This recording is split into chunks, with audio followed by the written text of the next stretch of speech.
எல்லாருக்கும் வணக்கம். நீங்கள் யாருக்கிட்டயாவது கடன் வாங்கியிருந்தீங்கன்னா, தயவு செஞ்சு அதை கரெக்டான டைமில் திருப்பி கொடுக்க ட்ரை பண்ணுங்க. ஓகே.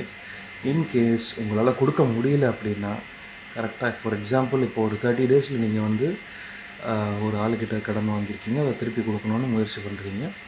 ஓகே. இன்கேஸ் உங்களால் முடியல, ஏதோ ஒரு சூழ்நிலையால் முடியல, ஏதோ ஒரு அது எவ்ரி டைம் ரிப்பீட் பண்ணக்கூடாது. ஏன்னா கடன் கொடுக்குறவங்களுக்கும் உங்களை ஒரு வாட்டி ட்ரஸ்ட் பண்ணுவாங்க, 2 வாட்டி ட்ரஸ்ட் பண்ணுவாங்க. Every time they are not going to trust you.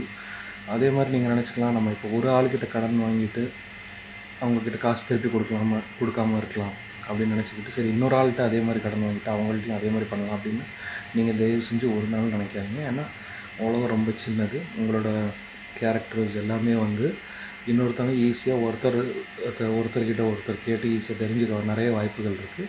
அதனால் எப்பவும் கடன் வாங்கினீங்கன்னா, நான் சொல்ல வந்த விஷயம், இந்த 30 டேஸ் டைம் பீரியட் கேட்டிருக்கீங்கன்னா, ஒரு 20th டேலேயே அதை கொடுக்க ட்ரை பண்ணுங்கள்.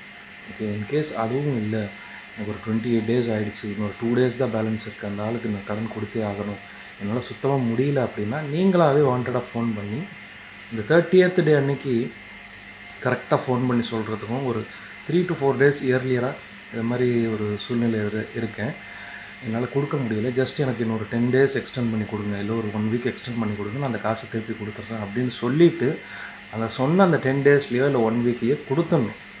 அப்படி இருந்தால் மட்டும்தான் கடன் கொடுக்குறவங்க உங்களை நம்பி அந்த காசை வந்து கொடுப்பாங்க.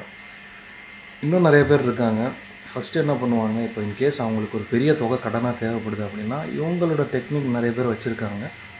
என்ன பண்ணுவாங்கன்னா, இப்போ எக்ஸாம்பிள் ஒருத்தவங்களுக்கு எமர்ஜென்சியாக ஒரு 50,000 ருபீஸ் வேணும். இவங்க அந்த 15,000 ருபீஸை வந்து இமீடியட்டாக கேட்க மாட்டாங்க. ஃபஸ்ட்டு ஒரு 5,000 மட்டும் கேட்பாங்க.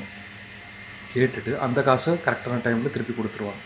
அதை நம்பி கடன் கொடுக்குற ஆள், சரி கரெக்டாக கொடுத்துட்டானே அப்படின்னு சொல்லிட்டு அடுத்த வாட்டி உங்களுக்கு ஒரு 50,000 தேவைப்படுதுன்னா, என்னால் அவ்வளோ கொடுக்க முடியாது தம்பி அப்படின்னு சொல்லிட்டு, எனக்கு கடன் கொடுக்குறவருக்கும் ஒரு சின்ன ஒரு பயம் இருக்கும், அந்த காசு நமக்கு திருப்பி வந்துடுமா, ஏன்னா அதை நம்பி நிறைய கமிட்மெண்ட்ஸ் கடன் கொடுக்குறவரும் வச்சுருப்பார். அப்படி இருக்கும்போது அவர் வந்து என்னால் அவ்வளோ கொடுக்க முடியாது தம்பி, ஒரு 30,000 கொடுக்குறேன் அப்படின்னு சொல்லிட்டு அந்த 30,000 கொடுப்பார். மேபி அதை விட கம்மியாகவும் கொடுக்கலாம், இல்லை அதை விட கொஞ்சம் ஜாஸ்தியாகவும் கொடுக்கலாம், இல்லை நீங்கள் கேட்ட 50,000மே கொடுத்துடலாம் உங்களை நம்பி. அந்த காசை நீங்கள் வாங்கிட்டு அதையுமே 2வது வாட்டி கரெக்டாக கொடுத்துட்டீங்கன்னு வச்சுக்கோங்க. ஓகே. இன்னும் ஜாஸ்தி ட்ரஸ்ட் வருது. 3வது வாட்டி நீங்கள் என்ன பண்ணுறீங்க, அதுக்கப்புறம் இன்னொரு ஹையர் அமௌண்ட்டை நீங்கள் கேட்குறீங்க. ஓகே. கேட்கும்போது அவரும் உங்களை நம்பி கொடுத்துட்றாரு. இந்த வாட்டி நீங்கள் அவரை ஏமாற்ற ட்ரை பண்ணுறீங்க அப்படின்னு வச்சுக்கோங்களேன்.